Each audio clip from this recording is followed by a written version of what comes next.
Hello, my name is Dabi. Today I'll be reviewing Drivehud 2, which is poker software that I've used for almost 1 year as a beginner micro-stakes player. I want to review the most important features of the HUD, including the HUD and the hand reviewer. I also want to show you my results to help you determine if the HUD is worth buying for you.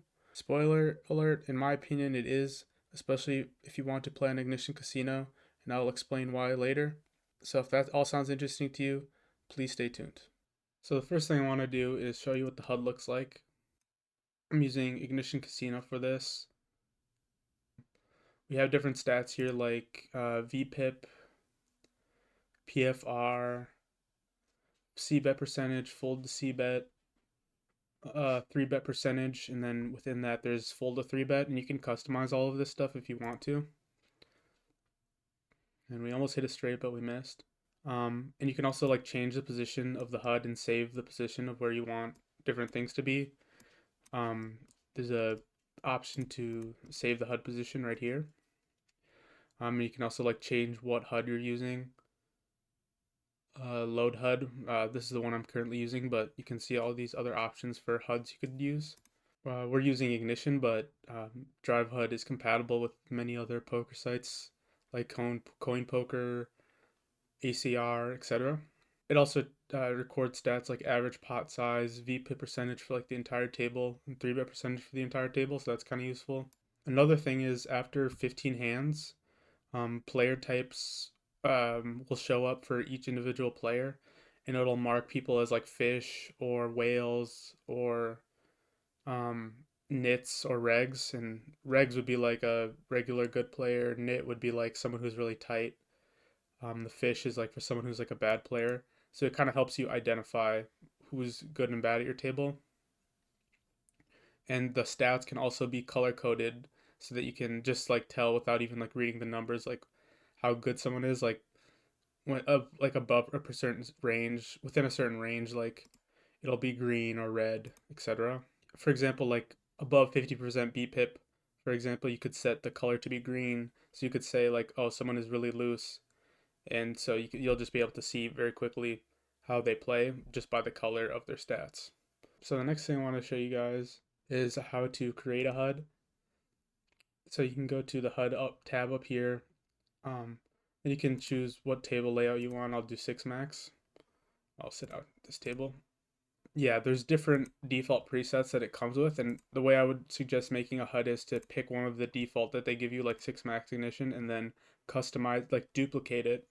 You can duplicate it like this.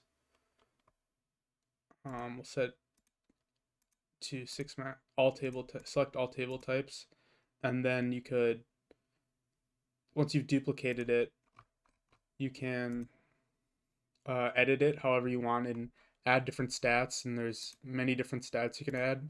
There's more than you could ever need, honestly. Just as you can like limp percentage, all this stuff, way more stuff than you'd ever need. So yeah, once you've duplicated a preset HUD design, then you could add more stats if you want. Like if I want to add something underneath on this part, I can drag it over here and then see it now it appears on this side, and then you can save it, etc. Another thing you can do is like for VPIP, you can pick like the color range. So right here, you can see above 32 VPIP, it turns green.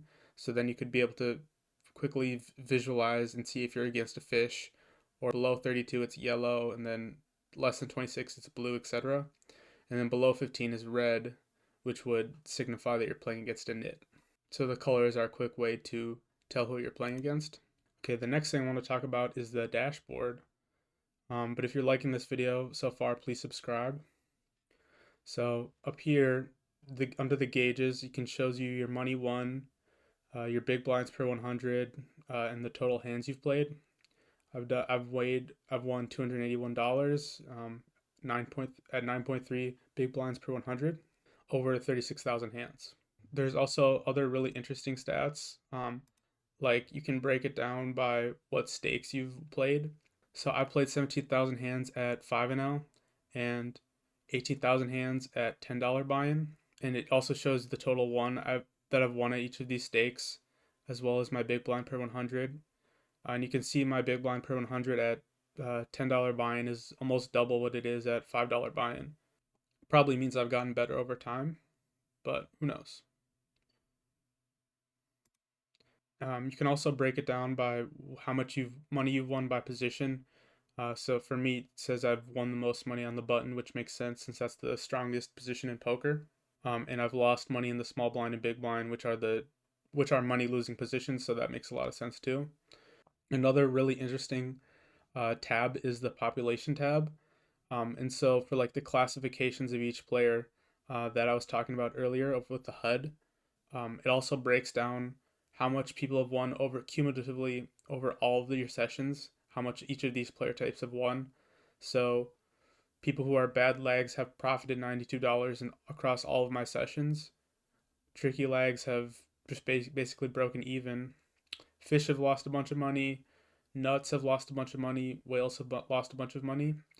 So this is really useful because this could kind of tell you like what kinds of players you want to be playing against. Like so for me, for example, I would see okay at a table there's a nut ball over here, like they get classified as a nut. So this is a profitable player to go against. So I want to play a lot of hands versus them, and I want to isolate them as much as possible. So once you've identified someone at the table who's a nut, then you kind of know based on these population stats that that's who you should be playing against. And you'd kind of want to avoid the lags or the standard regs, which are profitable. So it's very interesting. And you can also create new player types under change player type settings. And here you can see the minimum sample for classifying a player as 15 hands. And you can create new ones, but I've honestly just left these as the default and it's been pretty useful as is. But yeah, you can obviously change it as well. So the next thing I want to talk about is a hand reviewer, which is another important feature of Drivehud. So let me open an example hand on the hand reviewer. Here's an example hand of a hand I played a few weeks back. And notice that you can see my hand, King Queen offsuit, but you can't see the hands of any of your opponents. And the reason for this is on Ignition at least, hands aren't automatically imported into the HUD.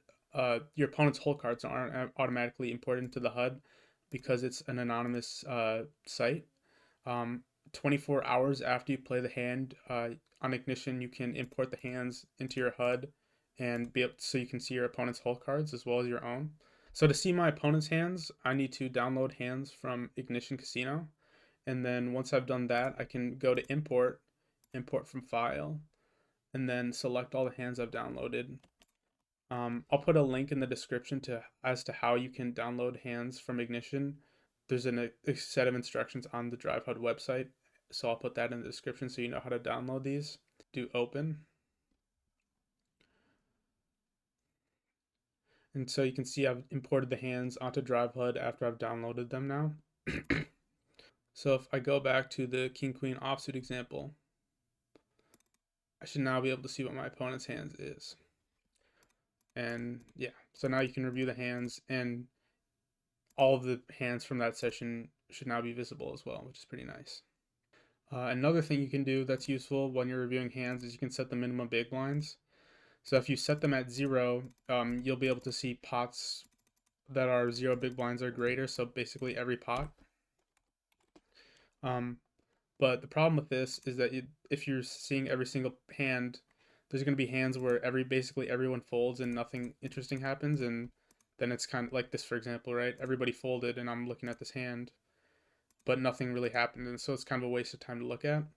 So you want to set the minimum big blinds to something above 0. I set it to 5, and it'll only show you hands that are above 5 big blinds. This will speed up hand reviewing a lot if you raise the minimum big blinds.